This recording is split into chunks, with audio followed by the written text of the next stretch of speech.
सहकारी बँकेतील घोटाळा प्रकरणामध्ये ईडीनं मोठी कारवाई सुरू केलेली आहे। सातारा जिल्ह्यातील कराड, सातारा आणि फलटण या तिन्ही शाखांवर ईडीनं छापा टाकलाय।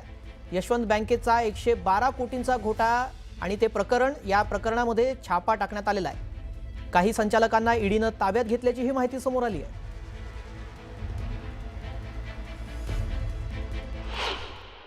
सातारा जिल्ह्यात सकाळपासून मोठी खळबळ उडाली आहे। ते म्हणजे सातारा जिल्ह्यात कराड, सातारा, फलटण या तीन ठिकाणी असलेली सर्वात मोठी बँक म्हणजे Yashwant cooperative bank limited Phaltan. याचं मुख्य कार्यालय आपण आता आहोत ते म्हणजे कराडमध्ये, आणि हे कार्यालय पाहू शकतो, ही बँक पाहू शकतोय। आणि ही जी बँक आहे यावरती सकाळपासून ईडीचे छापे पडलेले आहेत। याचं मुख्य कार्यालय वरती आहे आणि या ठिकाणी ईडी कडून सध्या कारवाई करण्याचं काम चालू आहे। या ठिकाणी काही अधिकारी आलेले आहेत, त्यांच्याकडून त्याबाबत कारवाई सुरू आहे ते आहे।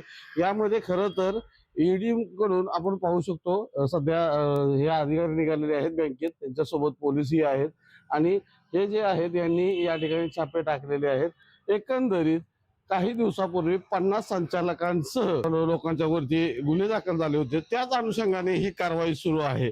खरं तर ईडी कडून सध्या यात सातारची शाखा असेल, फलटणची असेल, कराडची असेल, या ठिकाणी कारवाई सुरू असून अजूनही काही माहिती दिली जात नाही। मात्र त्यांनी एवढं सांगितलं ही कारवाई ईडीची आहे आणि या संदर्भात दिल्लीवरून सर्व माहिती दिली आहे। खरं तर 112 कोटीचा घोटाळा आणि भाजपचेच पदाधिकारी राहिलेल्या पुण्याच्या पुण्याच्या खासदार मेघा पाटकर यांनी काही दिवसापूर्वी या बँकेत घोटाळा झाला आहे असा उल्लेख केला होता आणि यामध्ये हा घोटाळा उघड करावा अशी मागणी केली होती। Cameraman Amol टकलेसह Vishal Patil, news 18 Lokmat, Karad, Satara.